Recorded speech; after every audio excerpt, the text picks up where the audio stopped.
আসসালামু আলাইকুম। আচ্ছা, আজকে ঘের থেকে মনে হয় চিংড়ি উঠাইছেন আপনারা, না? আচ্ছা, যেটা কি জাতের চিংড়ি? এটা গলদা চিংড়ি। সাইজ তো অত বড় দেখতেছি না। একটু উঠাবেন দেখি, একটু উঠান। এটার বয়স কত হয়েছে? হাত দিয়ে উঠান, উপর দিকে উঠান। হ্যাঁ, বয়স কত হয়েছে? 4-5 মাস।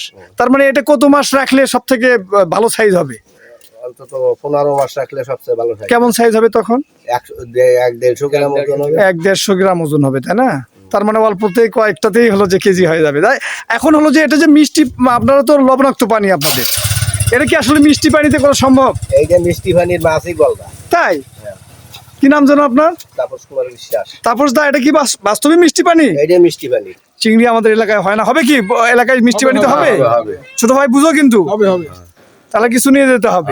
তবে ওই সময় আমারে নিয়ে যাবেন, আমি ওই জায়গাতে ঘুরেও আসবো। আচ্ছা যাই আচ্ছা আচ্ছা আচ্ছা, আমি সাইডে টেনে দিয়ে আসি।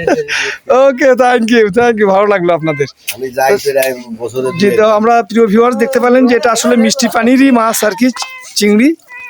এটা হলো গলদা, না? এটা গলদা চিংড়ি। এটা অনেক বড় হয়, মানে 150 গ্রাম 200 গ্রাম পর্যন্ত হয়। আপনারা দেখতে পেলেন। ওকে, থ্যাংক ইউ।